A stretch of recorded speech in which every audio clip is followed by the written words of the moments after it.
Hello, and welcome to Goats and Gamebots, the unlicensed and completely uncalled for Survivor podcast. I'm Jack Pickard, Survivor superfan and rightful heir to the Probst Tribal Council stump. I'm also joined by my co-host, Caucasian male number 2, Zach Madsen. Present. And Caucasian male number 3, Andrew Terzigny. Who's Caucasian male number 1? That would be me. Okay, cool. Yeah. As always, this podcast is about two Gamebots, Zach and myself, dragging our friend Andrew along our 40-season binge of Survivor. Today we'll be discussing Season 13, Race Wars. So if you don't want that spoiled... We got nothing for you. Grab stuff, head back to camp. For those of you still with us, let's get it on. 40 seasons, 3 goofballs, 1 pointless podcast. I take issue with being the third person. Well, I suppose Goats and Gamebots, you are technically Caucasian male number 1, and then we are 2 and 3. Or he could be 3. Well, it depends on It doesn't matter to me. The point is we're 3 white guys. Yeah. That is true. So welcome back to the 3 White Guys podcast. We're all the one you didn't on ask the same for. level, No, in not my that opinion. other one. This one. Yeah. But yeah, welcome back. We are talking about the Cook Islands today, if you couldn't tell from my intro. I meant to say Cook Islands. It kind of autofills sometimes. Like, I really just refer to this season as Race Wars, which is probably problematic. I should probably not do that as a Survivor fan. Yeah. Maybe not in like a public forum. Yeah. This is like, everyone knows we're fucking around here, so we can say it. Yeah, Also, the two people that love this show are like... It's very they get important to remember that this is the Race Wars season. But like, yeah, it's not that they're shying away from it. It is what it is. Yeah. You know? In order to make sure Race Wars 2 never happens, we need to acknowledge We needed to have Race War War 1. In a way, I think you calling it Race Wars is progressive because you're acknowledging the problem with this season. We're kind of calling out Survivor when we call it Race Wars. It's Hey, like, Jeff. Really? You guys thought this was cool? Yeah. Yeah, exactly. Let's call Jeff. Come on, Jeff. it's you want to 'cause we're- fight? It's because we're so progressive. Yeah. I like the lead in there with Yeah, the... I'll see that. Oh, I would beat the shit out of down. I don't know about that. Jeff Probst and I. Yeah, I don't That would know. be a tough match. That'd be a tough one. So, Yeah. we're very equally. But you know, we'll Ah. never know for sure. we'll never know. We'll never know. We'll never know. We'll never get the Unfortunately. answer to that. But this episode in particular is a very exciting one because number 1, we got 3 headphones, baby. Oh shit! I That's can right. hear everything, as can Zach, Yeah. as can Jack. It is a full setup. Also, we've got a little bit of foam on the ceiling now. There's still a little bit of echo, but That's it sounds right. a whole lot better. Should I clap? Hit the button again. Hit the button again. Oh shit! Yeah. And, This is a great season. yeah, great season. And we have a very special guest this episode. No way! Who it pick?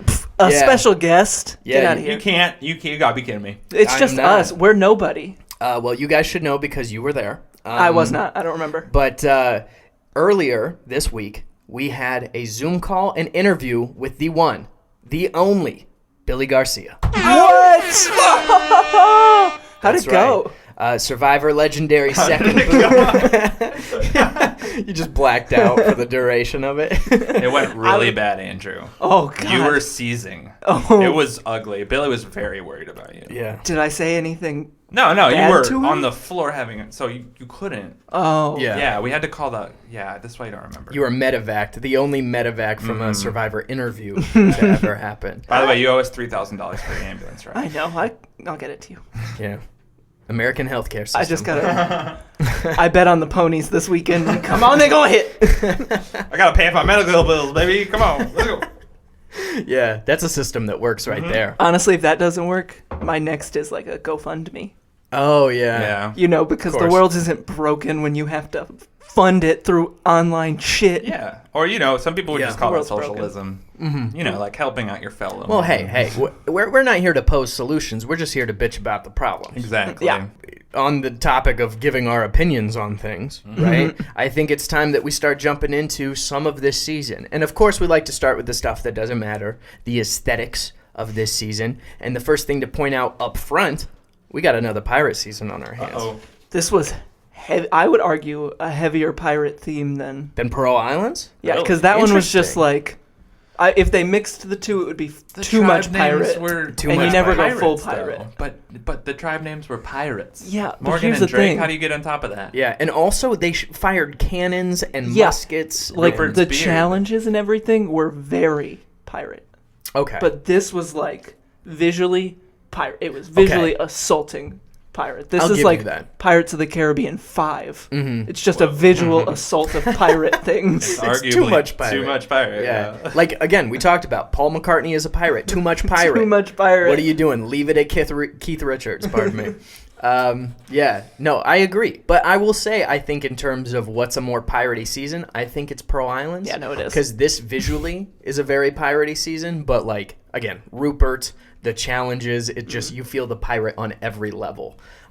Although this one, how do we feel about Tribal Council, Andrew? This is a crazy Tribal Council. They got a whole ass boat. Boat, dog. Yeah, I Boat built- Tribal. A whole boat. And the lead up to the boat itself. That Very long cool. dock Spooky. walk up, Yeah. a little spooky. It's a little I love spooky. my tribal council to have a little spook because it is a mystical place. Yes. Yeah, absolutely. you want Jeff to be like, He's a mystical figure. You want his home to be mystical. exactly, again, because Jeff sleeps at Tribal Council, so, like, clearly, he's sleeping below the deck in this one. He's on the underside of the boat. He's in the captain's quarters. Oh, yeah, part of the ship, part of the crew. Part of the ship, part of the crew. So, yeah, he sleeps on the thing. But I will point out, no roof. No roof. No roof, but, I mean, why would you have a roof on this? We talked about this. There is a roof if you were to cram everybody like within the bottom of the ship, right? Yeah. Then Or the then they've back got of the a roof. ship. So the main thing here is no matter what, they're going to get rained on. But if they wanted to escape the rain, they could. They could. You can't say that about most tribal councils. It's a best of both worlds kind of situation. Gotcha. Yeah. There is a place to take cover. Yeah. Okay. So ultimately, I have to include this somewhere in the middle with Panama because they have a cave, right? Yeah. It's like you have a roof, but you also don't. So I'm in the middle. Okay. I can get behind that. Yeah. Again, it's not a 1 or a 0. It's a 2. It's a 2, and it's really broken Yeah. out computer brains. Brain Yeah. frying. We're not equipped to deal with that or to process it in any sort of way. Also, tribal council. They, Oh. that, I was adjusting. sick. We can I probably hope you just cut guys that out. could hear that the way that we. Boom. It was like a Boing. sci-fi noise. Yeah, it was cool. I was just trying to get it out of my face a little bit. The Our little high-tech microphones, Yeah. the little Too much sound mixer technology. in me is like, oh, we should record that. I could use that at some point. Never Well, know what you can use that for. I can send you the soundbite from this. Honestly, yeah. Yeah. Or, we'll talk about that later. Yeah. We'll figure it out. Tribal council. They have to walk upstairs to go vote. Dramatic. I love it. Although we did notice they changed the camera setup, so yep. You're voting and you can see them in the background. First episode, I was like, this is like a 9 out of 10, an 8 out of 10. This It's was almost there. close. One thing it was missing was the angle was off. I wanted to see when they were voting. I wanted to see the people behind them. Yeah. Would have been the cherry on top, the creme de la creme, the buca de beppo. The Buca de Beppo. Of course. Yeah. But Best of the best. Scoopity-oopity. the scoopity whoopity, but it just wasn't there in episode 1. Episode 2, they wised up. Yeah. They were like, if we move the camera a little down and a little to the left, we're going to get the people in the background, Perfect. and it's Yeah. going to Yeah. look sick. Yep. And do it you think was. that has any correlation to do with the fact that it was Billy's vote out?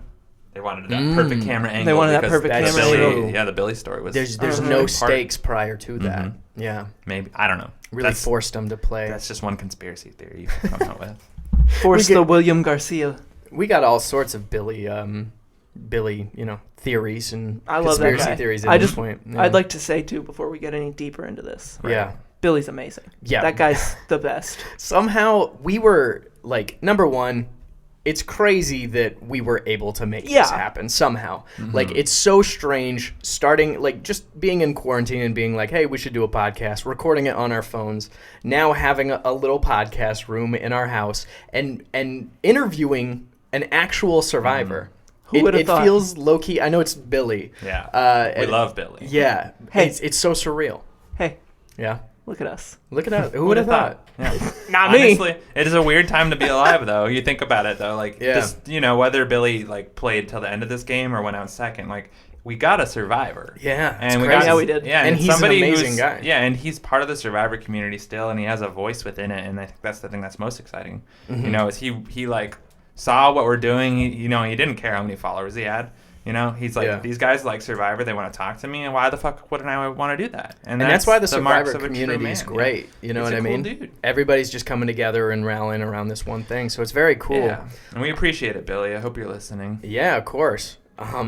Yeah, no, it's still a little surreal to me that we're here. But Billy was fantastic. He's such a great guy. I laughed.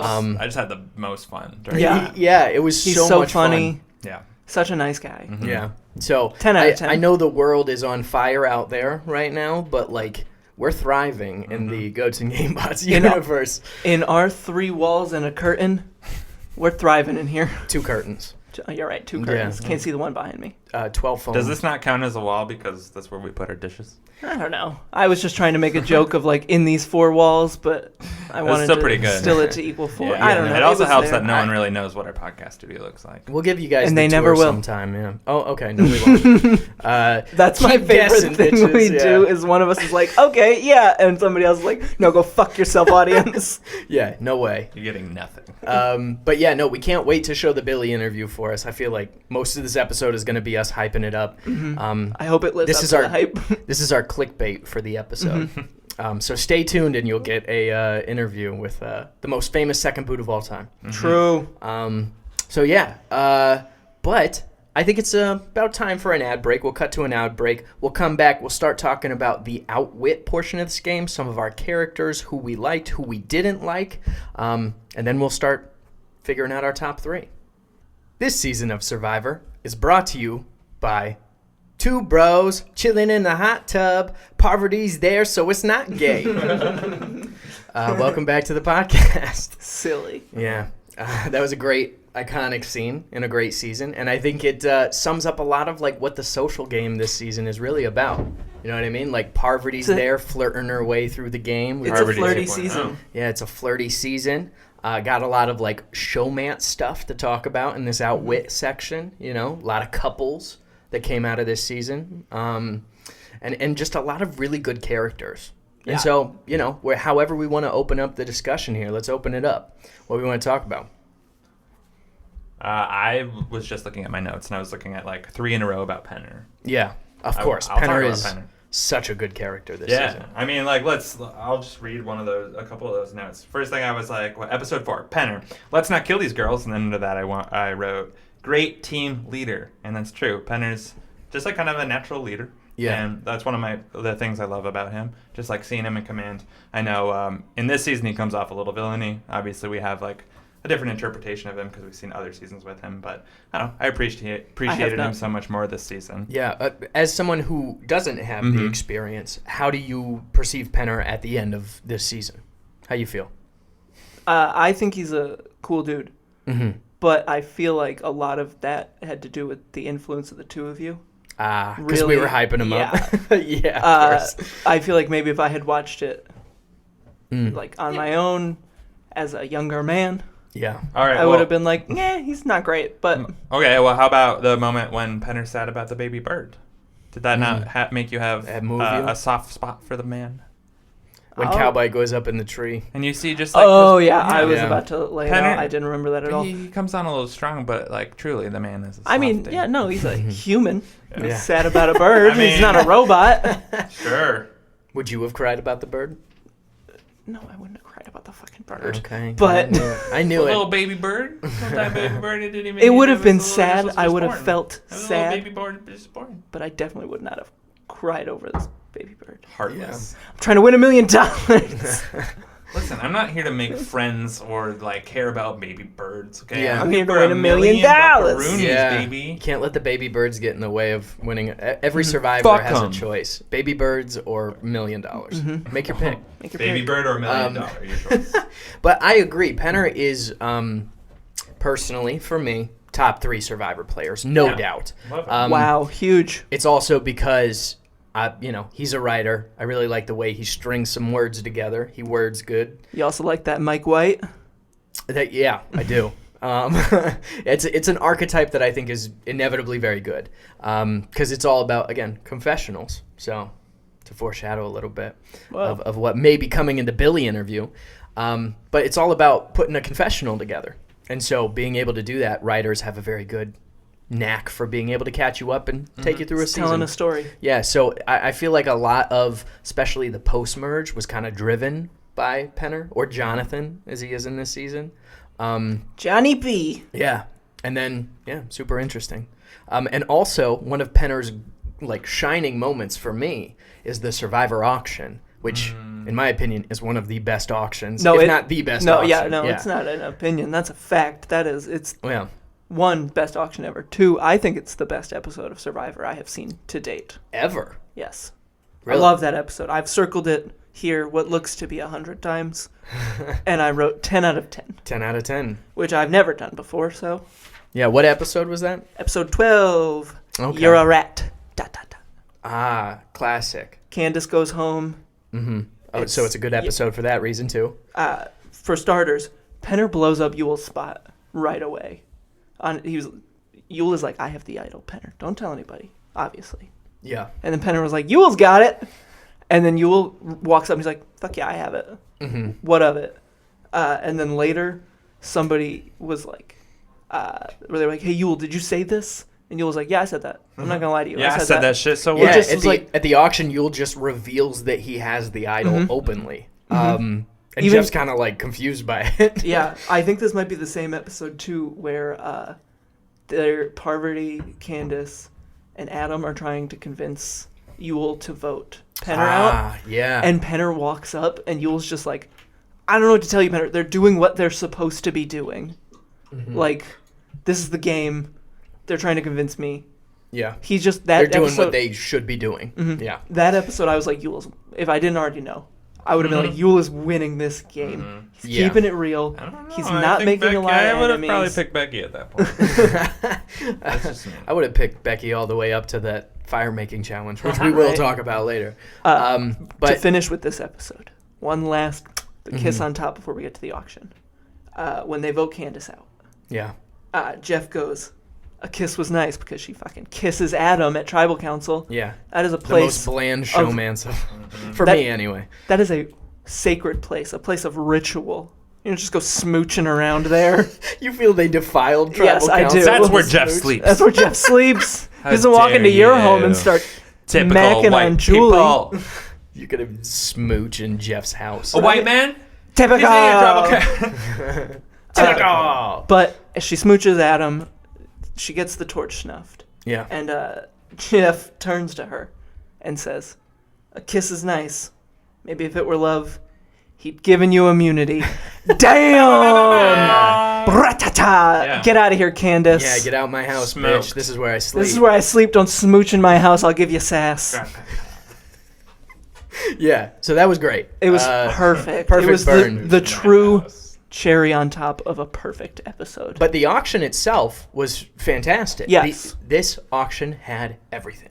Auction had It had everything. Penner winning a hot dog and French fries. It had Penny eat Parvati? hot dog. Taking a bath. Oh, Ozzy's ice cream machine. And Penner, winning literally everything else. it also had. He won like 5 different things. He made out like a bandit. He really did. He was the true winner of that auction. Yeah, he got to brush his teeth. He got a whole pizza. Ridiculous. Also, one of my favorite things from this episode was Penner, was being attacked by Candace and whatever, and he responds with, "That's bollocks." And you know it. I love that he uses that. Yeah. in the least British accent that I've ever heard. The most American accent. Yeah. Jonathan That's Penner. bollocks, and you know it. That's bollocks. That's bollocks. Yeah. I'm a complete bastard. Yeah. The- My Penner impression. That was pretty. Is Penner on the podcast? Whoa. I know we Hey, got a Billy guys. interview, but do we have a Penner interview too? I thought I'd pop in the studio. I don't know. Yeah, it's gone. I'm playing it up way too much. Yeah, no. We I'm can't. writer. Make movie. The winner of that auction, obviously, Penner. I would argue a strong contender for winner of that auction, Becky. Oh yeah. What'd she get? Parvati with the bathtub? You don't think she No, could? the audience won there. That's.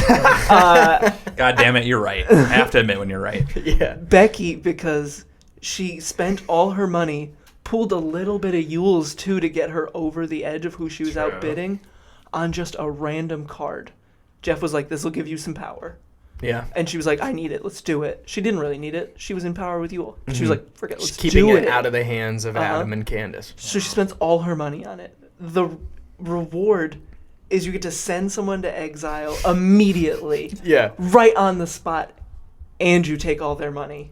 Oh, Who and did she pick? She picked Candace. Candace. She's Yeah. like, Candace, of course she did. Of course. Fuck Candace. And she took This all her season, money. at least. That was, absolutely incredible. And at that point, that was Candace's like second or third or fourth even. I'm not even sure. It was getting she up had been there a lot. And it was because, again, the mutiny, which we'll talk about in our outplay section. A lot of bad blood there. But you'll love to see the classic, like, it's just karma a little bit coming back around. But then also, speaking of karma, the way Penner behaves in that episode, like burping and everything, everybody gets super pissed at him.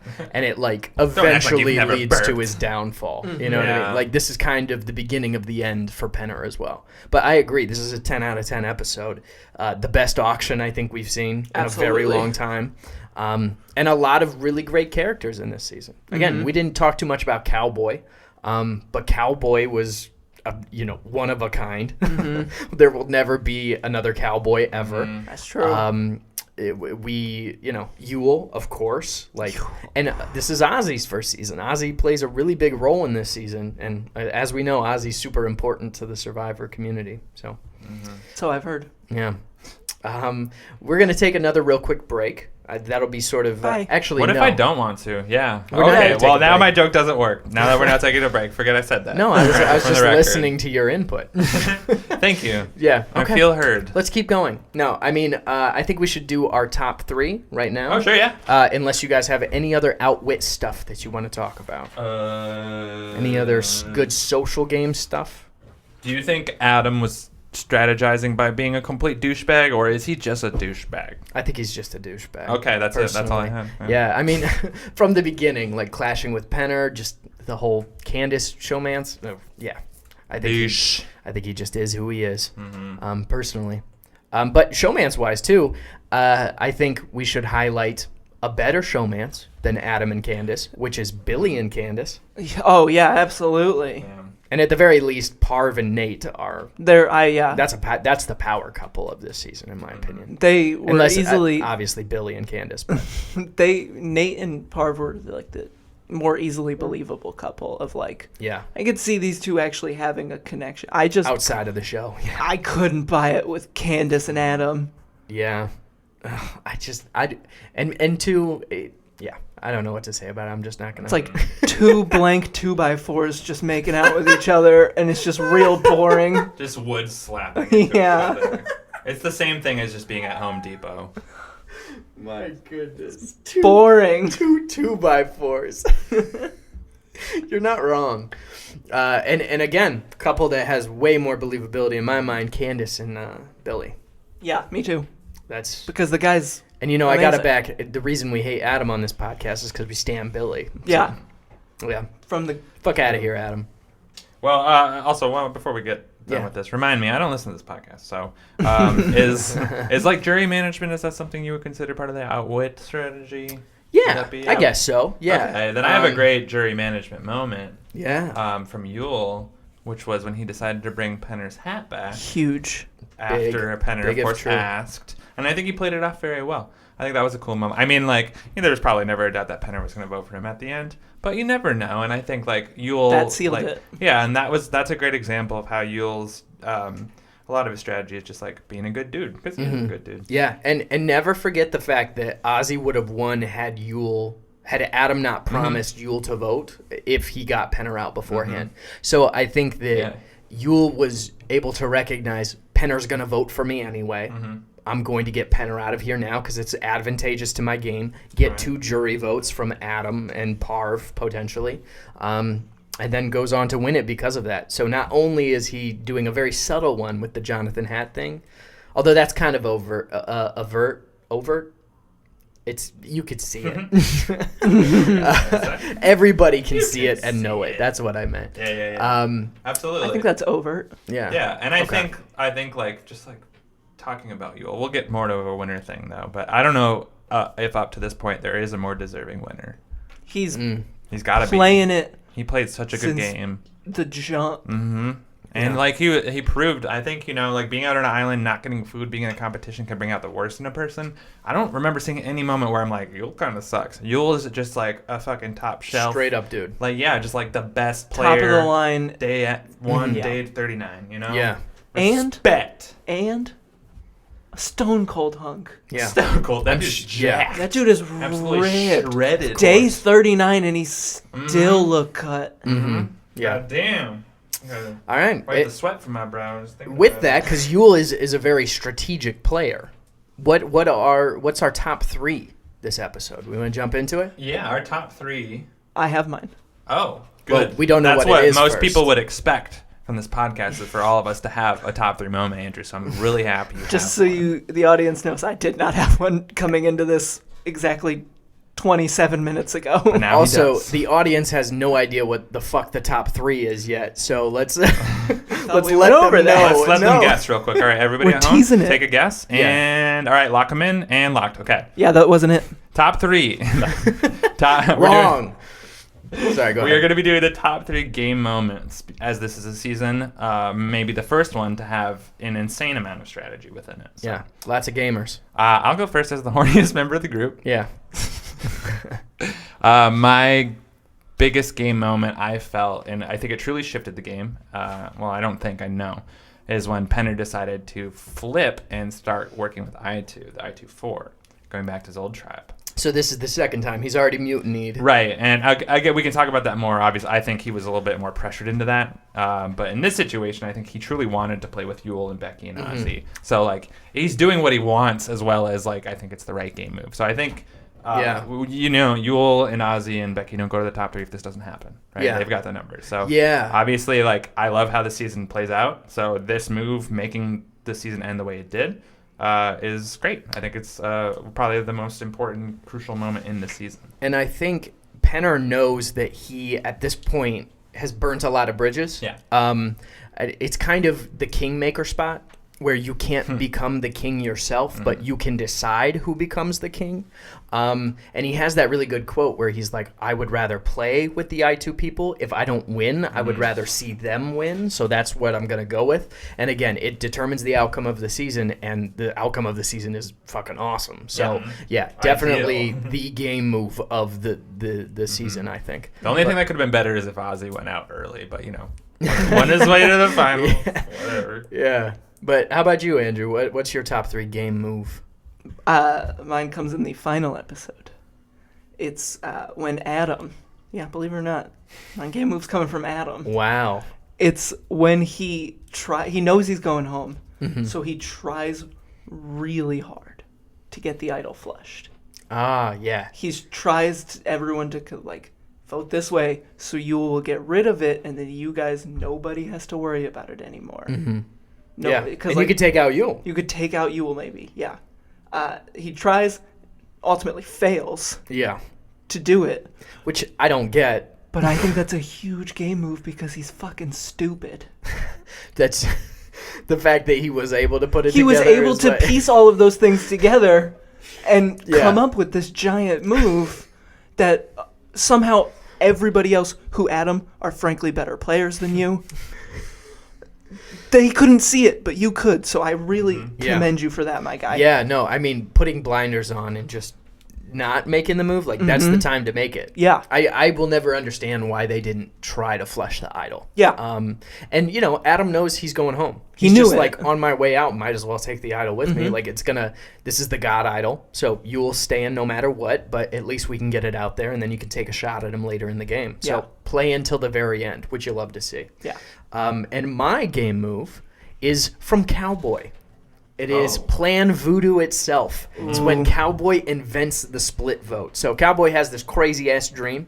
He has some credit card salesman that comes. Yeah, and they say you need 3 of this thing, 3 of this thing, and Cao Boi interprets it as we can flush the idol if you put 3 votes on somebody, 3 votes on somebody else. No matter what happens, somebody goes home.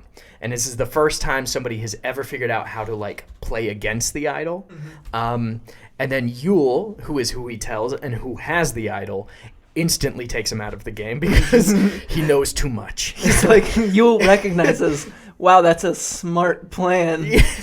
Who the fuck is this guy? Who is playing this game guy? all of a sudden? He's like, okay, we got to take him out. Where did this cowboy come from? But I think it's a game that changes the strategy of Survivor long term. Yeah. So, of course, this has got to be one of the top 3.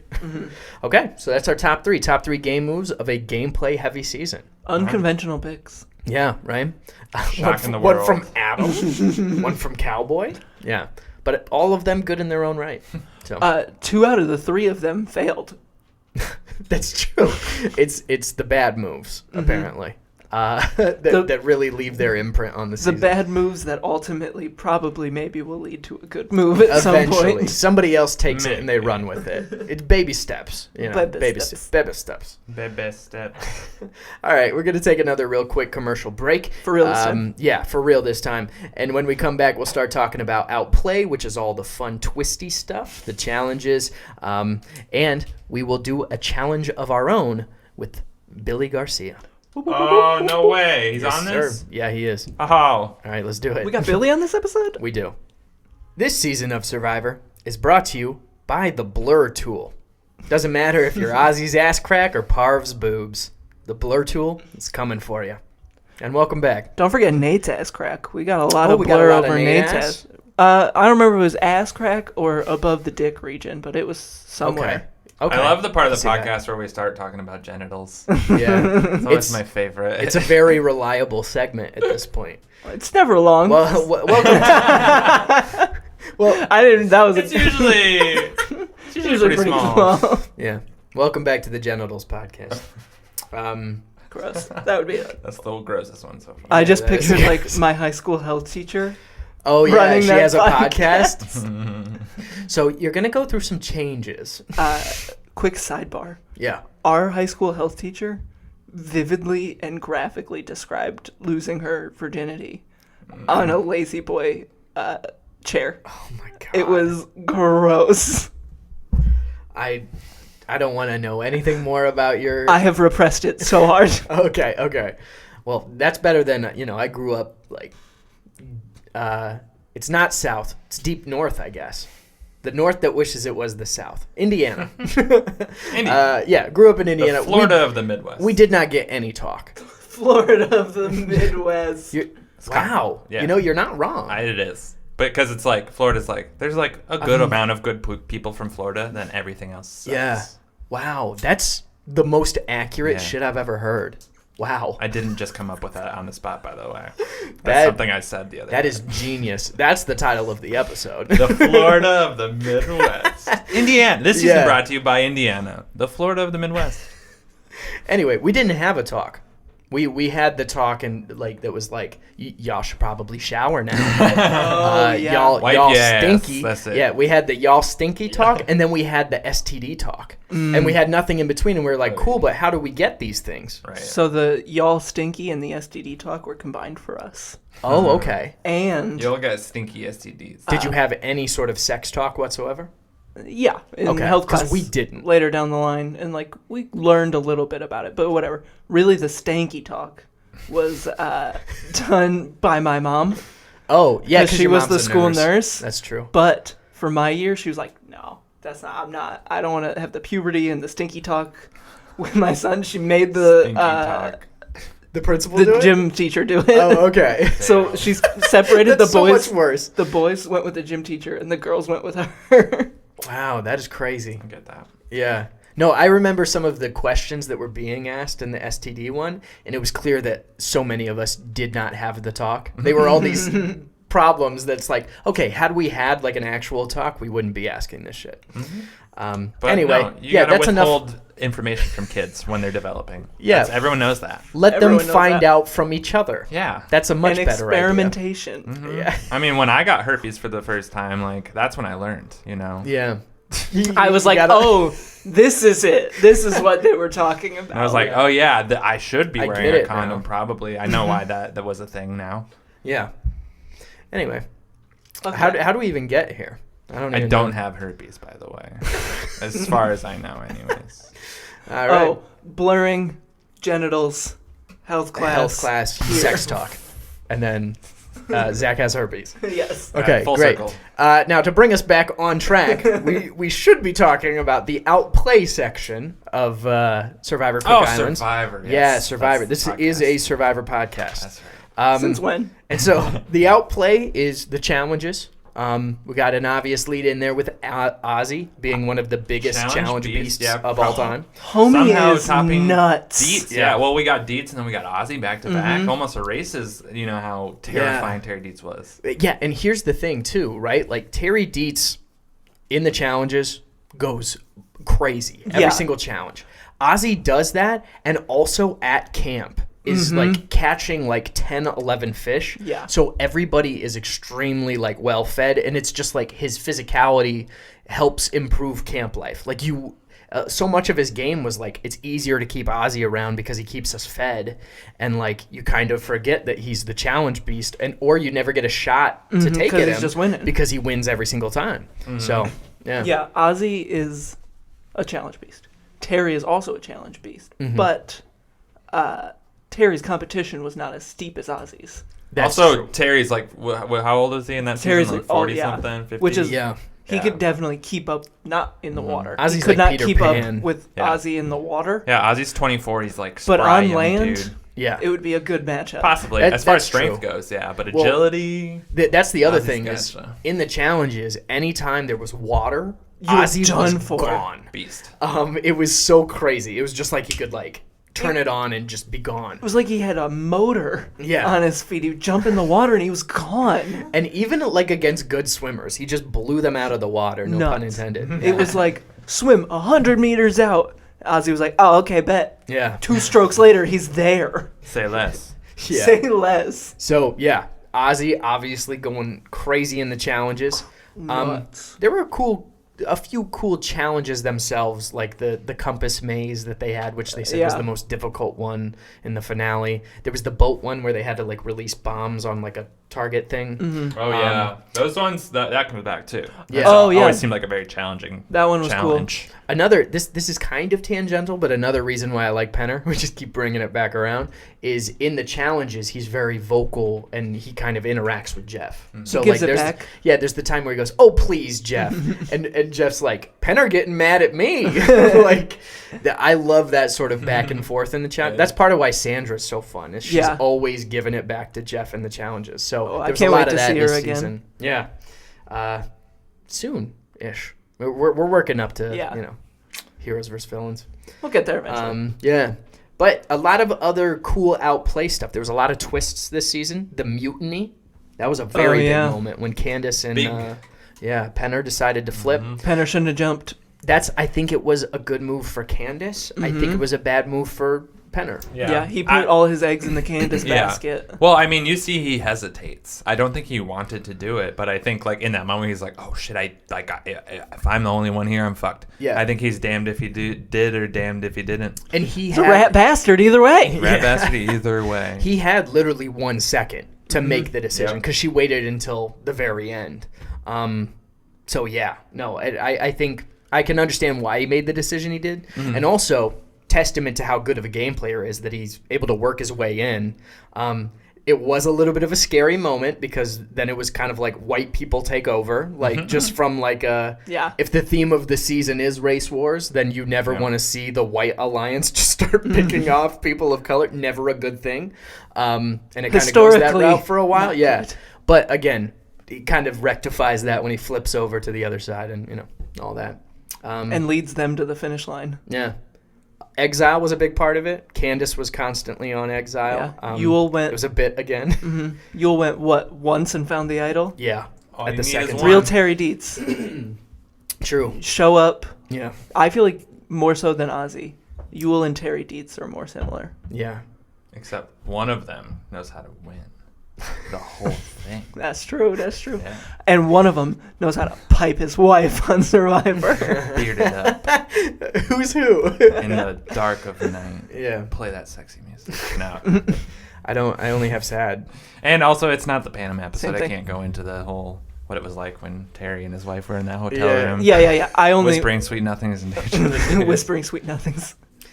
They're very similar. They're both like I would describe both of them as the man. Yeah. They're both. Wait, there can be they're two both the the man. mans? Yeah, but they're different. Together they're the men. mans. The men. Yeah. Yeah.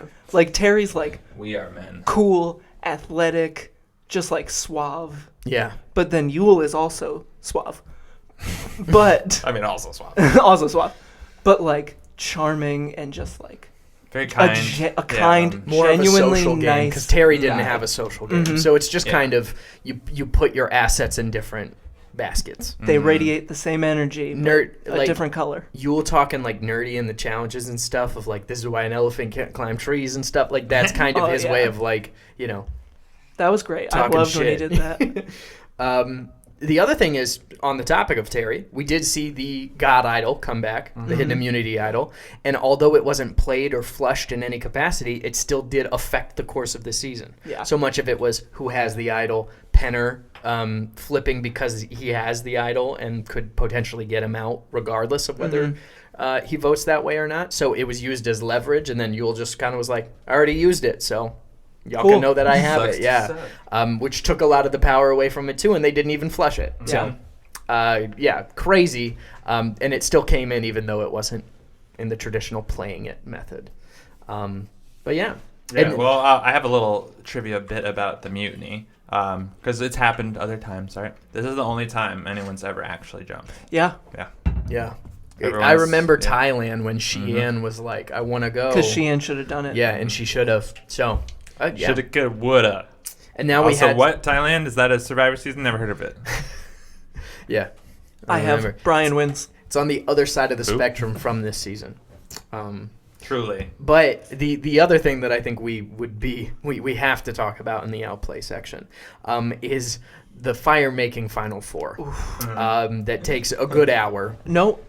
Takes an hour and a half. Brutal. Hour and a half, Yeah. pardon me, I misspoke. Brutal challenge. And it was an hour of using the flint, right? I think it was Half hour? 30 minutes of flint, 30 minutes of matches? 30 minutes of matches, and then... I don't know, maybe like an hour of Oh, one no, or the it was other. an hour of matches because Sundra ran out of matches. Yeah. So she was just out. So they just going through a full box. had to wait for Becky to get it. Yeah. No, that it's I mean, granted, I don't think Becky was going to win before that moment. But no matter who comes out the other side of that, that is a game killer. There's no way to win after having that sort of performance in your Final Four fire making. It just doesn't happen. No. So, You don't have the... yeah. Number I feel crunch. bad for him. It's such an awkward moment. Everybody's yawning and just like wants to go home. Because didn't they not put the... What is it? The magnesium? Yeah, You didn't scrape off the magnesium. They you were gotta just scrape some striking off it. first. Yeah. And it was Jeff was fed up. Mm-hmm. Jeff was like, "Okay, we're moving to matches. You guys should know how to do this." Like, 38 days out here. you can hear his disappointment. Yeah. So, Yeah. I was trying it while you guys were talking, trying to find the number crunch for how long the matches were and that the Flint was. Couldn't find that. They just said that it took nearly 2 hours. Nearly 2. Yeah. Wow. Whoa. But Yeah. it is, I mean, this is not even that funny, but it's obviously, it holds the record for the longest I was just time going to ask. taken. Yeah, no one's it's never taken that long before. And they've done Yeah. a lot of fire making challenges in this game. again, it's just unfortunately you can't win. I'm sorry, Becky. Like, I've never said not. Everybody fights at Final Tribal, which makes sense. course. But there are certain times where it might be better to just admit that you can't win the game. Like, there's a self-awareness that has to come with something like that. That's just like, well, I'm fucked. Like, Right. Well, you can kind of tell at the beginning she's like, all right, here I am to prove myself. And then like after like 1 or 2 questions, she's kind of like, all right, fuck. Yep, it's Yule or Ozzy. Yeah, I'm done. But yeah. Okay, any other outplay stuff before we do the challenge? Yeah, imagine living with that weight for how long is it till from they film the finale till the live reunion? It depends on the season, but I think a lot of times it's a few months at the very minimum, sometimes 6 months. Imagine being Becky and living with that weight for 6 months of like, Brutal. I People are didn't gonna win see this. that. Yeah. Well, no, I think that's better. I think it's probably worse to be in a situation like Yule and Ozzy where you're like, it could go either way. I could be a millionaire. I could not be. Like, if you're Becky, you know you didn't win. Yeah, It's almost worth the move peace of on. mind. Yeah. Can you imagine waiting, especially Winners at War? Can you imagine waiting like 6 months or however long for like $2 million Oh yeah. versus like 100,000? That's such a big difference. Yeah. So yeah. Yeah, I guess the only thing I have left to say is about, our girl, Parvati. is in this season. Whoop, whoop. And we've talked a lot about her. Obviously, this is not the season that really makes her famous. But this is I think her there's prologue. something to be said. Yeah, I think there's something to be said about her making it as far as she did, which was to the 15th voted out, 7th jury member. Mm-hmm. That's pretty deep. We didn't get to see her play like a lot of gameplay, but I think like the situation where they get Penner out, obviously, Adams plays a part in that, but I think Parvati's the brainchild. I think that doesn't happen without Parvati. Yeah. And yeah, I think it's cool to like kind of see you see the potential in it, but we don't really get like the unloading of strategy. So it's a nice little prelude to what we're about to get. We're in the ramping next couple up. seasons. Yeah. Because See why she's Parvati 2.0. She's playing Nate. So and she's working Adam. She did a great job, like up until yeah. the numbers got flipped. Yeah. So what Parvati is this? What number?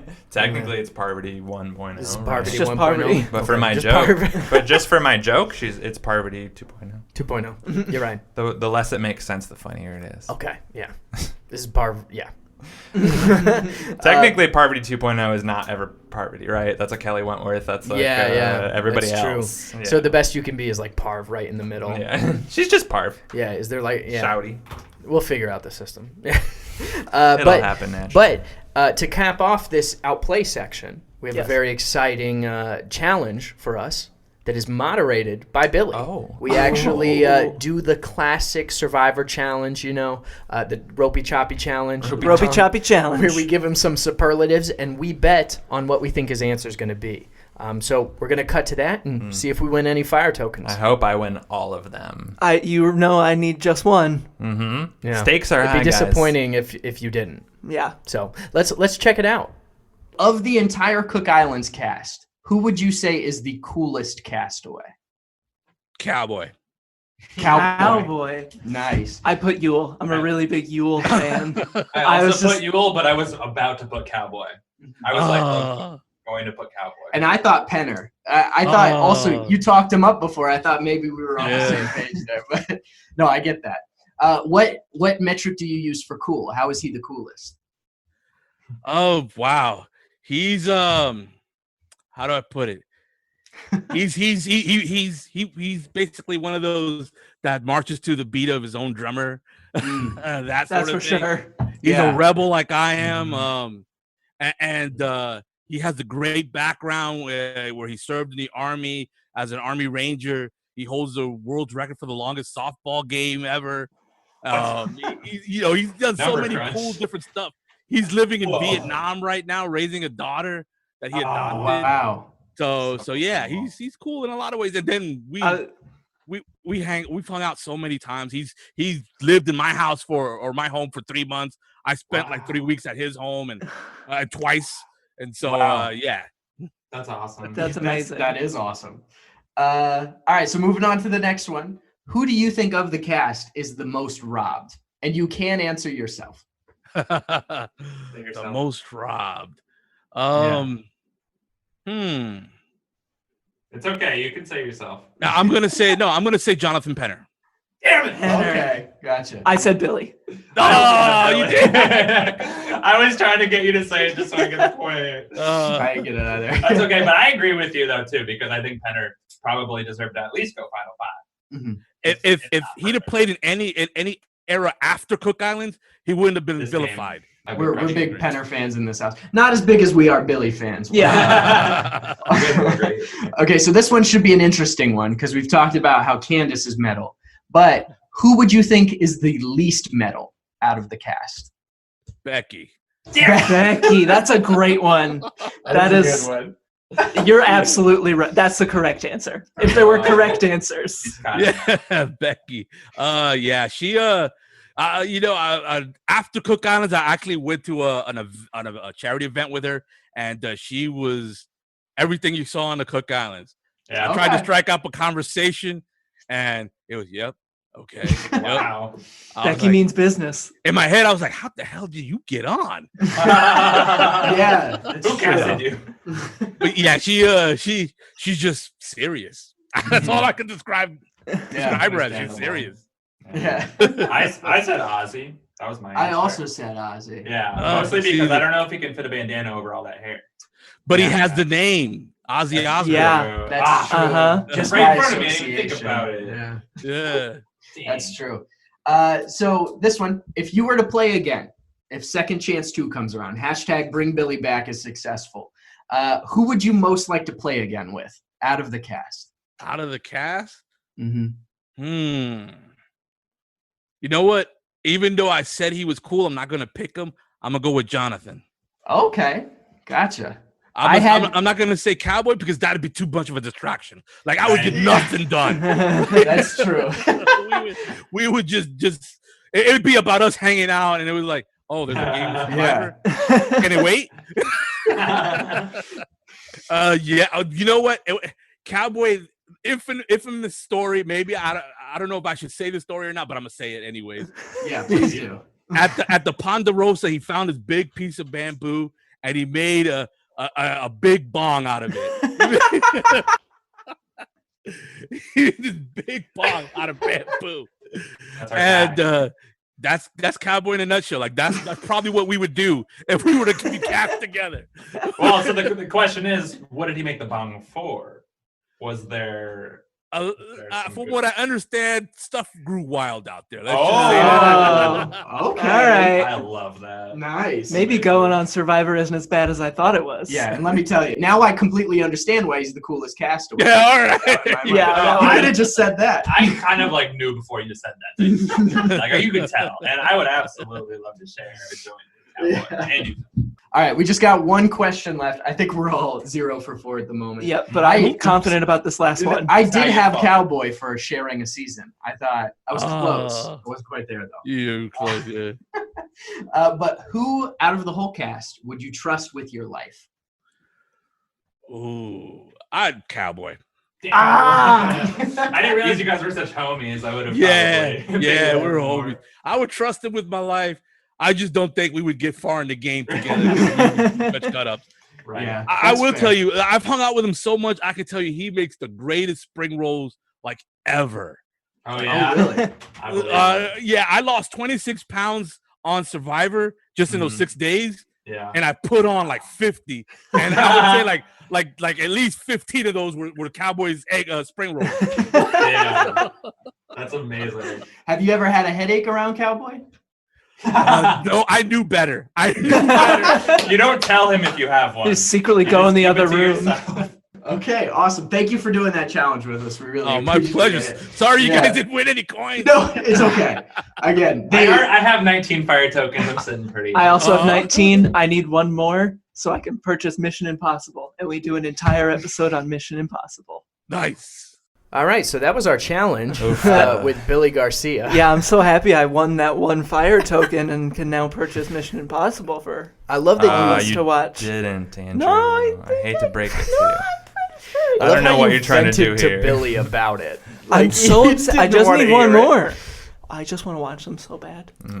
Okay. They're so good. Yeah, I'm shocked at a couple of I those hear you. answers, to be honest. But I think going into that challenge, I didn't really think about how he was gonna talk about like his personal relationships. Like, Yeah. I didn't realize him and Cao Boi were homies up until he started talking about it. So I probably would have picked Cao Boi. Learned for a lot more about shit. Cao Boi, though. Learned a lot about Learned a Cowboy. lot about Cao Boi. Yeah, Cao Boi's a very cool guy. It's a shame that Cao Boi and Billy are both in the same season because those are like two of the only interviews I would even want for this show. Yeah. Like, I only want like Billy and Cao Boi type people. Fun people. We're never going to interview actual Boston Rob. Although we're not talking about, we already have. You're right. Twice. Yeah, I'm sorry. And somehow I miss them both. I'll be there for the Yeah, next one. you'll be I'll there make for it. the next one. I Yeah, we'll get him again. There's no way I won't be there. Yeah. But That would be crazy. Yeah. I know. I'd have to take something. Okay, we got it. But no fire tokens. None to go around. We'll make them up. Don't worry. And again, I'll have a challenge for our next episode, the Real World Skeletons episode. There'll be some sort of challenge where we can win some fire tokens, and you could buy Mission Impossible or something. Honestly, can I just like go in debt with the bank? No.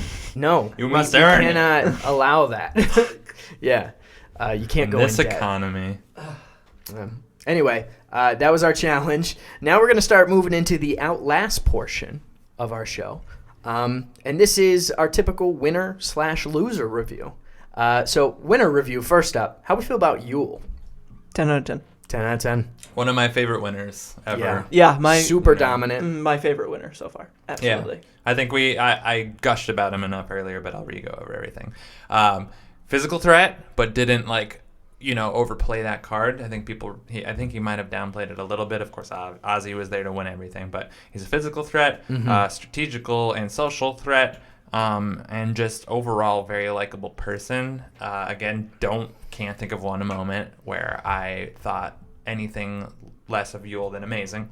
And also, the motherfucker's an Aquarius, and Aquarius are perfect. That's hot take here. Yeah. If you're an Aquarius, you're perfect. And that's my astrology corner for this episode. I'm keeping it short and sweet. So that's a nice one. But yeah, Yule has a tremendous ability to think about the game strategically, but also have really good social bonds with everybody. And if you get cut, you understand why you got cut. And you just almost want to be around him. It's like hard to hate the guy. Yeah. He I want to have a beer with people. him. Yeah, exactly. He just seems like a really cool guy. So yeah. Really all around cool guys. but I will say, my first time watching, I was surprised. I thought Ozzy was going to pull it out. Just based off, I mean, look at the jury. It's Adam, Candace, Parvati, all these people that seem like they would vote for Ozzy. And he's got that fan favorite vibe, right? Of especially if you're an unsuspecting Survivor watcher, right? Maybe it's one of the first times you're like, this guy's winning everything. I want him to win it all. Yeah. And of the certain game that he played, it really comes down to challenges versus social. Yule drove the gameplay of the season, had the idol, played the more strategic side of things, and Ozzy was just impossible to get out. He was slippery. And it's what do you value? But yeah, the first time I watched it, I thought Ozzy should have won. And now that I rewatch it, I'm like, no, Yule played a fantastic game. And he did it all by hiding behind Ozzy. So I think that was even a part of Yule's game too. So, and guy's a hunk. He's a hunk. Straight up hottie. Yeah, you're right. And with that, I think maybe it's time to go to the babe hunk. Give you stuff. who the hunk is. Real quick, I actually want to preview something because one of the sound bites I got from this season was a brand new babe and hunk debate intro. Whoa. You remember the Time to Get Dirty? This one? Oh, whoops, wrong one. Time to get dirty. From remember the sound effect? Boom. Yeah. This time around, we got a nice full intro. All right, Ready for it? Here we go. Time to get dirty.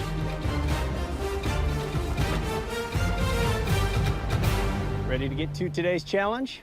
Let's go. I liked how long the music went. Yeah, right? You It's committed to perfect. it, and I love it. I was listening to it. We and I was need like, more intros. Yeah, that's just a nice, good intro for this thing. So, Yeah. Well, also we talked about how they don't really name challenges, but you can say this challenge is it's time to get dirty challenge. yeah, it really is. There's a category for it now. And maybe one day you'll be able to win fire tokens off the babe or something. Wow. You know what I mean? Huge. Something like that. We'll find out. Actually, we should have winner picks for our bracket that we do at the halfway point, season 20. Anyway, getting ahead of ourselves there. I honestly, despite it being a challenge, like Probst said, I feel like this one is pretty easy. Pretty cut and dry. Yeah, so who do we have for the hunk? Everybody, feel free to chime in at any point in time. Is Yule, right? Yeah, everybody knew my answer. I wasn't saying Yule, anything. yeah, of course. All right. So Yule's What competition does he have? What competition? I think Ozzy. No. There's a case for Ozzy. There's a case for Nate. Yeah, if you're into people, well, okay, not including Nate. Let's take out Nate for a second. Okay. Yeah, if you like people with no personality. Got him. What's up, Ozzy? Step to me. But Nate, I think Nate is a good choice. Nate could definitely qualify. Billy, come on, guys. Oh, you're right. Billy is Yeah. a stone cold fox. I mean, but I would obviously say Billy, but I don't want to be that predictable, you know? Yeah. yeah, Okay. So Yule is just I understand. guy is Again, no chiseled. discussion. Have we talked about his body yet? We mentioned have. the abs. And so before We've we go, seen the deltoids on that man. before we go any longer, we'll just give him the official hunk of Cook Islands. The tribe has spoken. All right, and now let us start the babe discussion. Who do we feel is the babe for this season? This is a tough one, gotta say. Let me I still don't really even know right in this ponder moment. it for a second. Oh, it's Parv. It's Parvati. Yeah. The tribe has spoken. Oh! Shorty is bad. And also one of the best players of Survivor. Yeah, Like you haven't even seen her other seasons. Yeah, but like even in this one, I said it before. The way she's working people is that's what does it. She knows what people want to hear and when they want to. She's great. Yeah, and she's sexy model boxer. Yeah, Virgo queen. We can all agree. Virgo queen. Yeah. Libra cusp. So yeah, that is our official hunk debates for this season. And before we get to the end, again, we've been hyping it up the whole episode. We got to reveal our Billy Garcia interview. So earlier this week, we sat down with Billy on a Tuesday. We spent 45 minutes just getting to know him, talking Survivor, and we want to share that with you here. So, anything you guys want to say before we cut to it? Just gotta acknowledge the fact that how crazy it is that we decided to start doing this podcast for fun, and somehow we got like an actual serious member of this community to talk to us, and I'm really grateful for him hooking up with us. Like, I had a really good time. Yeah, I just want to say thanks, Billy Garcia. Yeah, we love you, Billy. We love you. So, well, without any further hype up, here is our interview with Billy Garcia. Welcome back, everybody, to Goats and Game Bots, the unlicensed and completely uncalled for Survivor podcast. Today, we've got a very exciting special guest with us. Our first here. ever. First ever guest. Couldn't have asked for a better one to kick it off here. We've got the most medal Survivor player of all time, as well as the most iconic second boot, Billy Garcia. How you doing today, Billy? Thank you. I'm doing great. Thank you for having me. It's a lot of fun to be on. Yeah, of course. Again, we were super jazzed to hear that this was something you'd even entertain doing. So it means a lot to us to have you here. Blown away. This is the coolest thing that's ever happened to us. Oh, yeah. Thank you. I'm flattered that 14 years later, I'm still being asked to do anything Survivor related. Absolutely. Well, I actually have a question. Are you, after this 14-year period of having talked about Cook Island for so long, are you kind of over it, or is it still like just as exciting to like talk Survivor?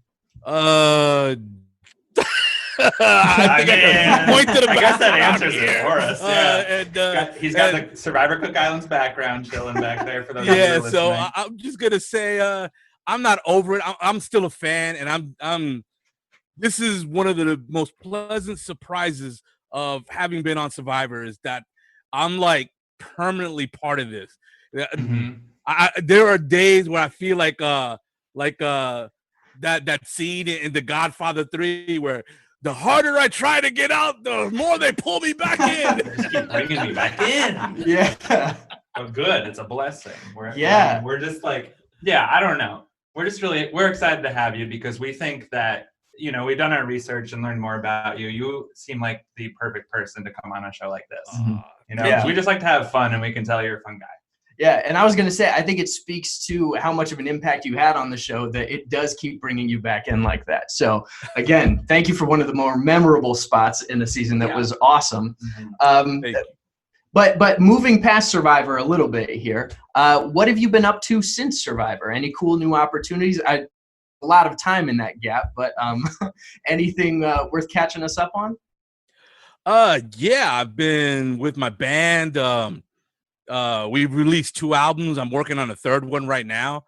I continued the pro wrestling for a little while, but then I got really busy with the charity, and I kind of had to pick something. I couldn't have my cake and eat it too. And well, maybe I did eat a lot of cake, but still.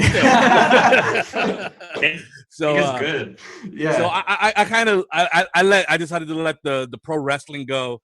As I was getting older, it was hurting more and more. It was more painful. Gotta get those ice baths in every Gotcha. day. Yeah. But it's Forsaken, right? That's the name of your band? Forsaken spelled with 2 Ks. Yep. Gotcha. Because it's 2000, the 2000s. So Yeah.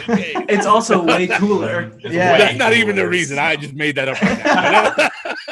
No, the reason why my band has 2 Ks, I have dyslexia, and I was reading an article on an old 80s band called Dawkins, and the article said something like, for Dawkins, this new guitarist marks a new era, blah blah blah, something like that.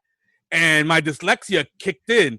And instead of reading Forsaken, I kept reading Forsaken. I was like, who the hell is Forsaken? And where's the article on Dawkins? So this went on for like an hour. The dyslexia kicked off. I got together with my cousin, and we were like, all right, now we got to come up with a name. And I was like, well, you know what just happened today?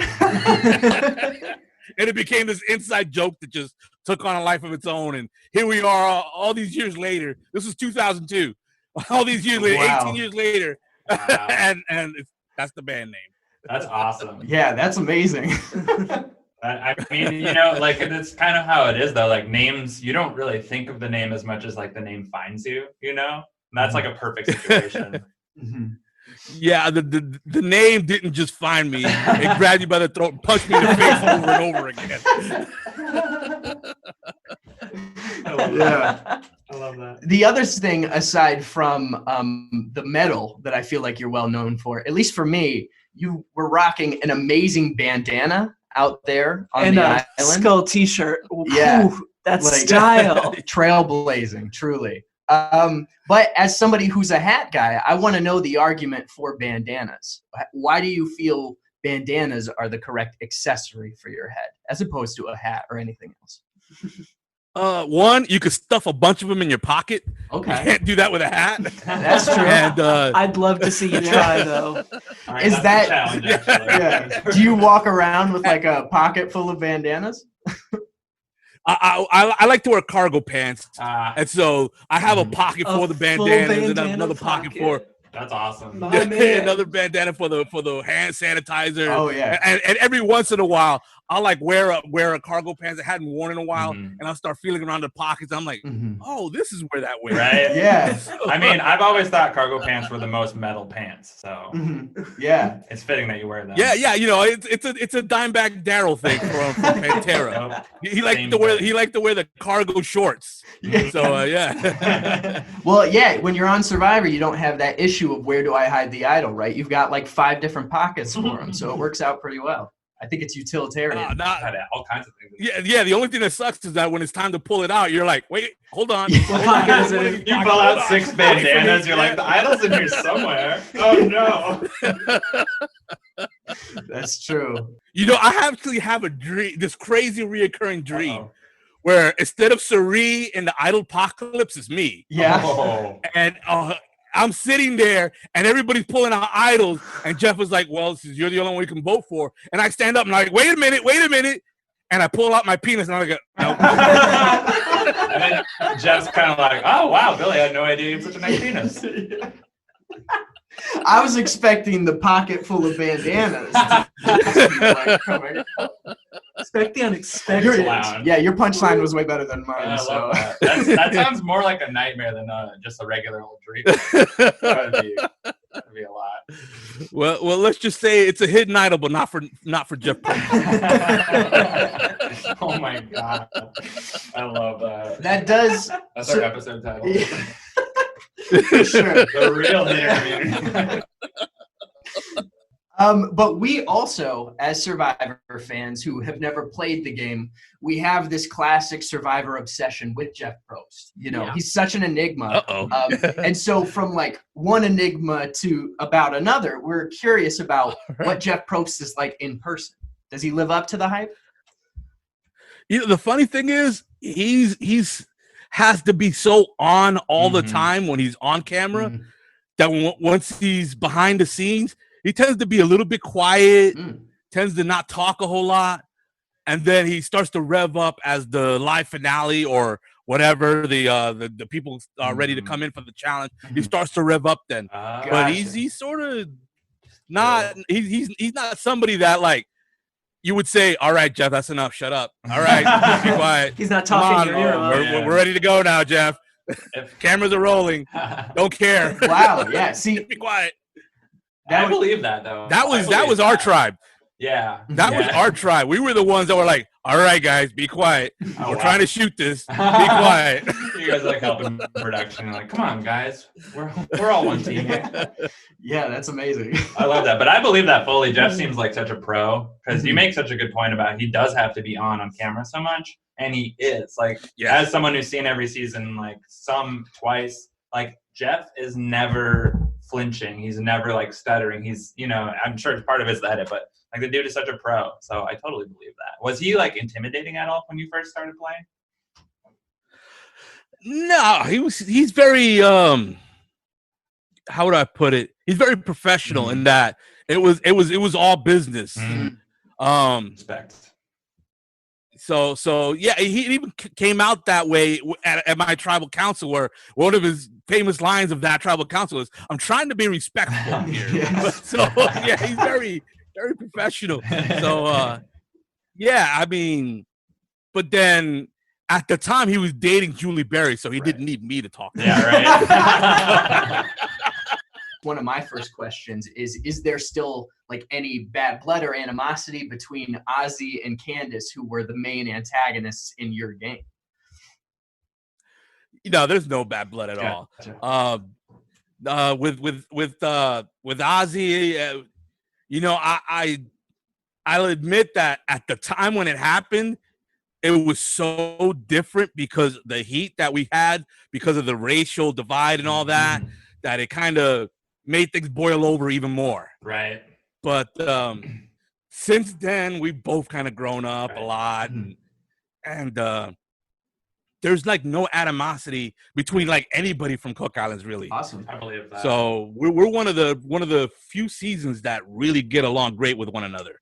Yeah. So yeah, there's no animosity. And Candace, you know, the poor thing, I've dragged her through the mud with all my Candace jokes and all the fans with their Candace jokes, and you know what? The poor She's thing. got to play 3 times, so I think you can totally take this out as much as you want. You know? See, you just set up one of my jokes. Did I ruined a joke? She owes me 10. Yeah, she owes me 10% of all her winnings, because like if it wasn't for me, she'd have never came back, let alone twice. No one would care about Candace if there wasn't a Billy. Yeah, That's bring true. back Billy. That's what we're team bring back Billy. We're getting you back on the show. We are getting you back. I mean, to be thank you. I'm very happy to hear that there's no bad blood, especially with like how many names were called during that season and whatnot. But I think we were all kind of hoping to talk a little bit of shit about Candace and Ozzy. So, just because we want to have your back, man, you know. well, I appreciate it. One of the little things that most people don't know is that Candace and I had an alliance from the boat ride there. Wow, really? But the cameras weren't really. They didn't. Well, they were rolling, but they really didn't focus on that part of the edit. They wanted the show to start with Jeff Probst, so they kind of left all that on the cutting room floor. Yeah. And for whatever reason, I have no good reason other than I'm Billy Garcia. I'm crazy. That kind of more. Honestly, like, see, after like reading more about you and like learning, that I'm even more devastated that you didn't get to go further, because like just like in that statement alone, you can tell how seriously you take the game and like how well you could have done. So it's like, you know, I have so much respect for you as far as like a game player goes, and that's like a genius move to do like an almost unspoken sort of alliance. Yeah, bring on back the Billy. Boat. Love that. Yeah, technically we did. Oh, you did? we just weren't. But same thing. Survivor can same thing so with yeah. There's that scene that they showed where the "We love you, I love you." We weren't supposed to be talking. Right. So yeah, we had this thing where we were always talking when we were not supposed to be, and we didn't care. You guys were like the kids in the classroom passing notes back and forth. I understand. Passing the notes, yeah. I understand why you fell in love with her. Really, it makes sense. She was a rebel. I was a rebel. You know, and it's a rock and roll thing. You know, how many rock stars have fallen in love, gotten married, a week later they were divorced? You know? You're right. It was just, you know, that was just the way I operated. And before the 39 days were over, we might have even had kids and gone through a messy divorce. She might have got the car and the house. And Survivor viewers really missed out. Yeah, we really missed out. The other thing, you mentioned leaving on the cutting room floor, and I find this atrocious. You did an interview with Dalton Ross recently, and you talked about being on fire during a challenge.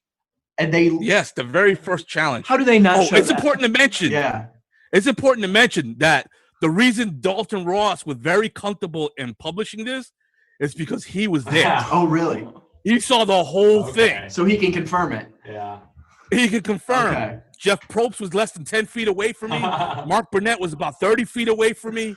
Jeff Probst, when he said he was at the top of the platform and he said, Billy's on fire. He's engulfed in flames.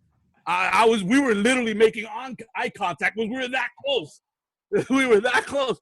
And I looked down and I was like, well, that fit. Oh my God, but it's so metal. But it's so metal. Yeah.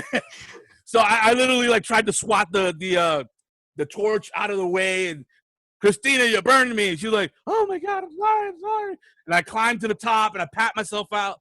And Cao Boi, who was the Hiki tribe, not the Hiki, I'm sorry, the Puka tribe, was already up there, the Asian tribe. And so Cao Boi quickly comes over, pats me down a little bit or helps out. Yeah. And then somebody, I don't know who, might have been Becky, pulled him back.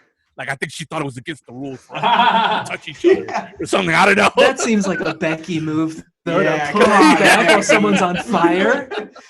It's an unfair advantage to pat out the other team. Yeah. So Christina, I look up and Christina was staring at me the entire time. She's already on top of the platform, holding the torch with her eyes about 4 times bigger than normal.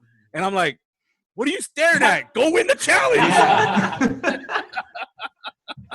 Well, yeah, I think. Oh my God! I don't know why. If you could have a soundbite as perfect as Billy's engulfed in flames, I don't know why you would choose not to head that direction. Yeah, that's what I'm saying. I mean, they need to release the Billy cut, you know? You got to survive from everything. Why wouldn't they show someone on fire surviving? It's like the pinnacle of the show. You know, I honestly don't have a good reason for why, because I've never spoken to Jeff or Mark about it. I've never sent lawyers at or thrown a tantrum or none of that stuff. Yeah. I never called them up, you mother. Yeah. You know? Right. Which again, you were on fire. So again, once again, being the bigger man, Billy, you love to see it. Oh, the best part of the story would have never made the cut anyways, which is the challenge is over. Where we have to take one ladder down. Everybody has to take one ladder down, and I'm hanging back because I want to talk to Jeff Probst at least a little bit. Yeah. Even though we're not supposed to, so I'm hanging back, and I stop at the top of the ladder where I'm supposed to go down, and I go, Jeff, is it just me or was I on fire?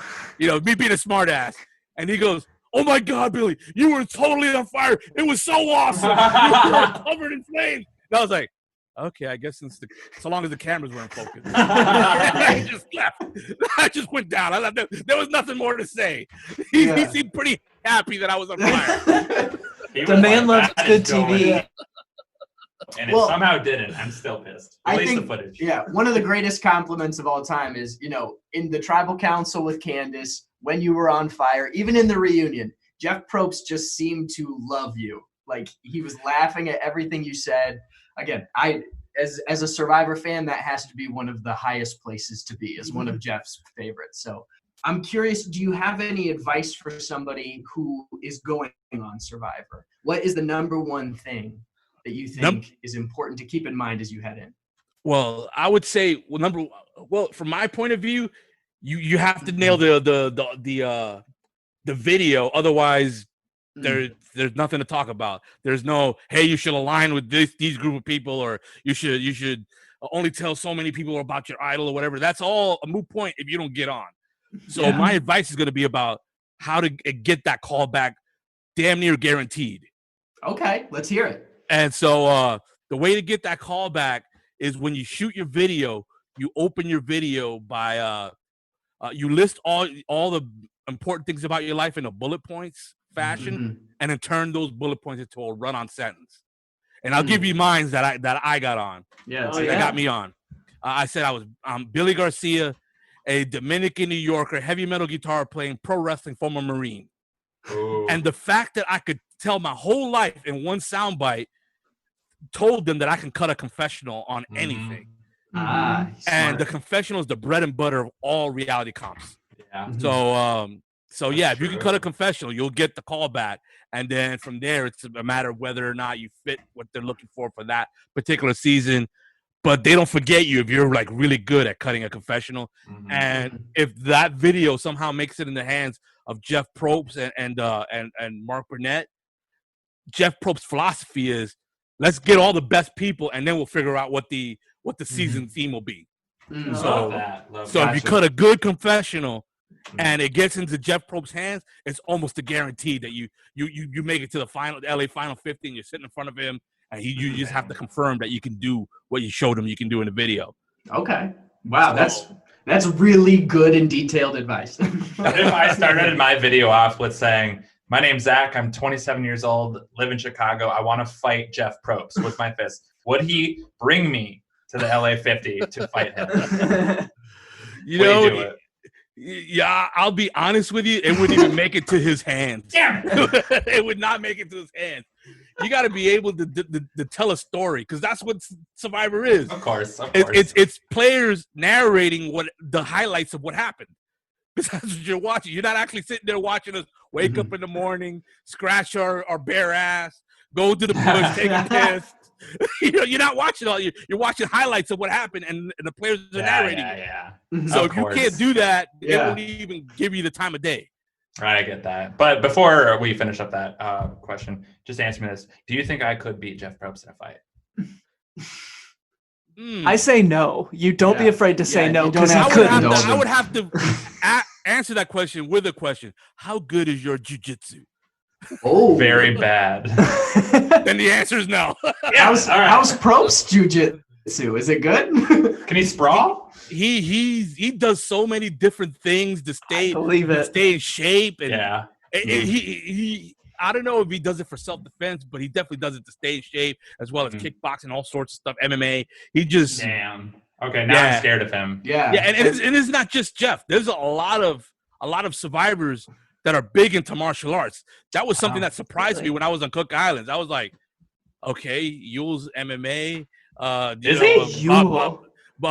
Poverty's a boxer, and I just kept going down the line, and I was like, holy crap, and I'm a wrestler. I thought that was the team at first.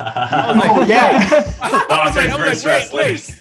This whole race thing is a red herring. We're actually we're gonna be pitted against each other in fighting challenges, like the push each other off the platform type thing. No, first challenge is a bare knuckle fist fight. We've separated all these boxers into their different ethnicities.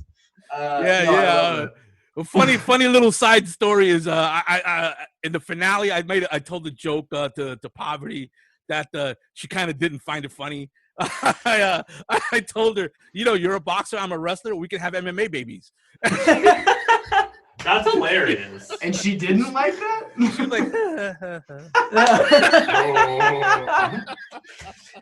like, she's just mad because you had the best showmance this season, and her and Nate didn't get enough screen time. So before we leave off here, how can people support you aside from, again, hashtag bring back Billy and second chance? Release the Billy cut. Release the Billy cut. Release the Billy cut. Yeah. Aside from all these things that we've just made up, how can people best support you?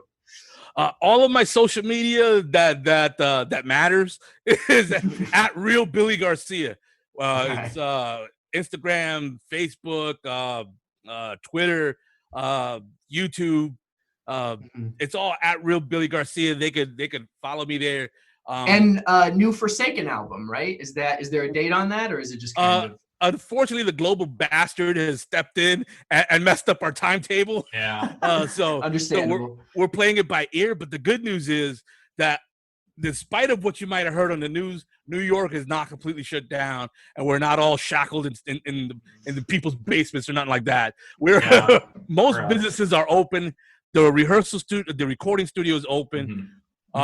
It's just because of this global bastard, like the scheduling is kind of all messed up. It's not just me that's booking this one studio. Everybody's trying to play catch up. Right. Yeah. So TBD on the release date. TBD. Sometime early next year, I would say. Being able to take an edit like the one that you got and turning it into a positive thing to do charity and taking time out of your day to do this with us, it really does mean a lot to us. And again, you're still having an impact on the Survivor community 14 years out. So I just want to thank you for doing this again. It really does mean a lot to us. So thank you so much. And I would like to all the fans watching this, thank you so much for the support throughout the years. Without the fans, there's no Survivor, and without Survivor, I wouldn't have a dream. And I got to live my dream. It was only 6 days, but I got to live my dream for 6 days. There are people that don't even get to sniff a dream for 2 seconds. I got to live it for 6 days, and 6 days plus 14 years. Is the way There you go. Until That's you play awesome, again, man. of course. Yeah. When Billy comes back, the classic 15-year gap, second chance. That's right, so. right. It worked out for Jeff. Well, not really, but yeah. You're right. Yeah. But yeah, hashtag bring Billy back. Hashtag release the Billy cut. Release the Billy cut. That's a good one. Yeah. And again, make sure that you check out whenever Forsaken's new album is out and hit up Real Billy Garcia on all of the social medias. Thank you again for doing this, man. Really appreciate it. Billy Garcia. All right. Thank you so much, guys. Thank you, Billy. You're welcome back anytime.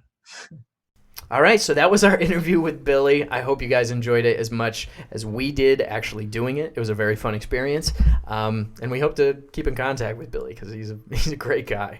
He followed me back on Instagram, so Huge if true. we're tight. Yeah, again, just to reinforce it, Real Billy Garcia on the social media. Go check him out. Really nice guy. So slide into his DMs if you ever want him on your podcast. Blast some of that Forsaken. This shit's hard. Yeah, coming out to be decided. So, before we jump into our season reviews for Cook Islands, do we have any fun number crunchy type shit for this Fun episode? crunch? Yeah, fun crunches. I have a fun crunch. It's a couple fun crunches. So, I like to go look at the trivia, and I picked a couple of the things that I thought were fun about the season. So first thing is 13 people from this cast were, or may still be, from California. The state of California. A Cali heavy 13 season. people. Yeah. We had Seiko, who's from LA. We had Cecilia, my beautiful, beautiful Cece. Beautiful sissy. Oakland, California. JP, Long Beach. We got Christina, who was from LA. We got Flicka, who was from Chico, California. Brad was Santa Monica. Everybody. And then top two, Yule and Ozzy, both from California. Wow. Just goes to show. Right? Where's Yule from? Yule is from San Mateo. Oh, for sure. Not sure where that is. And then Ozzy's from Venice. You know? I think Tom Brady is from San Mateo. Oh, let's find out. What a lineup of people they got there. Wow, they really produce some amazing game. They produce goats. So there's that one. And then the next one I had was, this is the most pre-merged jury members with 3. No season has ever had that many. Yeah, pre-merged. very late merge. Mm-hmm. Interesting. So they already had, and obviously it's a top 3. So they had to start the jury early. We didn't even talk about how it's their first final 3. Mm-hmm. And then because it's boring. Yeah, exactly. Yeah, because it is a final 2. Let's be honest. If Becky wasn't there. Technically, it's a final 3, but in our hearts, it's final 2. Yeah. I also love that it came down to 1 vote. We didn't really talk about that, but 1 vote separated. Yeah, that's why this is contentious. such a good season. Yeah. And then my final fun crunch is, this is the first season since season 1, Survivor Borneo, to not have a second chance challenge. There's no battle back in this season. Oh, wow. Yep. Every other season has had some form of it. Yeah. Apparently. Interesting. Yeah. Well, not Really? not a battle back. Second chance is Yeah. when they combine all the previous challenges into a long relay type thing. Yeah. Yeah. Okay. Yeah. Yeah. So first one without that. Interesting. Yeah. But we still got the walk of shame with the torches and all that stuff. Oh, But that boring section. Yeah, of course. And also a unrelated one, and I don't even know how we found this out. I think I was just looking up Ozzy, but found out that Ozzy dated Lindsay Lohan in the peak. In the rough years. Yeah, in the eye of the storm. Yeah, not Mean Girls, Lindsay Lohan. Yeah, no, not 2017, Confessions of a Teenage Shopaholic. None of those. Post Freaky Friday. The rough years. Yeah. We're glad you're coming in the clear, Yeah, Lindsay Lohan. yeah. We love you. We especially No your shade. work in Parent Trap. I truly believe you deserve an Oscar for that performance. Give her a retroactive Oscar. Incredible work. Yeah, you're not wrong. But yeah, that was just a fun little fun crunch. little I don't know if that's a fun crunch, but I'm still thinking about, I don't know why I thought the second chance was a battle bag thing, because obviously there has not been one every season. I was really confused. This is what happens when you just brain is just rotting away from smoking weed every day. It's tough. It's my mom. Who does it? Who? I don't. Yeah, I don't. Oh, it's just me. Yeah, It's me and Billy and Cao Boi. Totally sober Blunt after blunt household rotation. here. Yeah. Mom? Mom. No. That's okay. Mom, I was not gonna listen to this. Yeah, This no, is my weed. ain't nobody listening to this. Okay, so that was our fun crunches. And without further ado, let's jump right into our season reviews. How do we feel about this season? Andrew, on your esteemed coconut system, how many coconuts would this get? 5 out of 5 coconuts. 5 out of 5. Perfect season. Perfect season. Whoa. Why you feel like that? True. I love me some mule. Okay. Love me some Billy Garcia. That auction episode. Yeah, best episode of Survivor, you said. Tribal Council holds up. It's great. It's top tier. Mm-hmm. Parv. Yeah. And Yule. Okay. So nothing wrong with this season. Perfect. Yeah, I can't. Yeah. Also, my scale doesn't matter. It's like the points on whose line is it anyway. Everything's made up, and the I mean, points let's don't be matter. honest. All of our points are like the points on who's. Yeah, but you guys are a little more structured. You really think about yours. I could not tell you what I rated last season. We're the game bots. You're the GOAT. You don't have to. Like, we're dragging you along. That's the point. This is huge, though. I mean, like, now that you have a perfect season, every season from here on, to This be is the either a scale. perfect has to be as good as this season or better. Or better. Yeah. So this is your scale now. Maybe, who knows? Maybe there's coconuts beyond 5. Maybe the scale 6 changes out of on 5. Thailand to Cook Islands. Improper fraction? Oh, where does it fall on Thailand to Cook Islands? That's not bad. Zach, on your pitchfork scale. P-Fork scale. I'm going to give Who you, we got? fellas, I'm giving you a Black Messiah by D'Angelo. Giving you a Reasonable Doubt by Jay-Z. Oh. Giving you a Magdalene by FK Twigs. That's right. We have a 9.4. Nice. Best new music. Best new also, music. yeah, my highest rated season as well. Nice. Yeah. I Huge mean, if true. Yeah. yeah, let's get into why I loved it. Everything Andrew said, basically. Yule. Straight up. I mean, yeah, this You'll- has some of my favorite people to come back. It's a really good cast, obviously. It's a little brutal the way they decided to tell the narrative of this story for this season. Yeah. But once you kind of get past that and just watch it from a gameplay perspective, especially with every other season of Survivor we've seen to this point, this is the best one. Yeah. Yeah, what do you mean? I would like to change my coconut scale Yeah. because I did, honestly, in talking about this, forgot that this whole thing started via Race Wars. So I'm going to go 9 or 4.9. Out of 5. 9. Okay. You're taking that away. I was like, nothing wrong with this season. Yeah, no, I think it's when the white people started teaming up and picking. Great season. And we were all You can't expecting do that. No, yeah. So yeah, and I also have an extremely high rating, my highest so far. Got a 98%. Wow. Huge if true. Of course, that's certified MASH, baby. A lot of good things about this season. One of the best first-time casts ever assembled. We get a lot of returners out of this. A lot of really great people. Penner, again, one of my top 3, so that brings the season up. Any season Penner's in. Parv is in it. Yule's in it. Even Ozzy. Like, this is one of the best Ozzy seasons, in my opinion. So we got a lot of good stuff in that. Really twisty, a lot of fun, like Idols, Exile Island, Mutiny, Late Merge, Final 3, like, and on top of all that, a lot of really good human moments between people where it's just people connecting. The 2% is because I felt this season stumbled their way to a good message, where at the end, the moral of the story was, hey, race doesn't matter. We can all get along in the end. But it didn't feel like they put in the work to end up there. It kind of felt like they just kind of ended up there. And if the season ended up anyplace else, it's terrible. You know what I mean? Like, that's the only moral of the story that you can have. And even have it be decent. So they were playing with fire, and just because it didn't burn them doesn't mean it wasn't reckless to be playing with fire. So that's my feelings on it. But again, it's a 98%. This is very close to a perfect season, in my opinion. So yeah, lovely season. Any last final words before we close this out here? We're deep into Fiji, and honestly excited to get through it because from that point It's on, not this. we're getting. Well, I mean, you know, I Fiji, not that it's bad, but we got China coming up, Micronesia, Heroes Villains, Tocantins, one of my favorites. Tocantins, it's gonna be a good run. All of these are just words to me. Yeah, Samoa. We go a lot of places coming up, so it's gonna be real fun. And also coming up soon, we've got our very special episode of Real World Skeletons.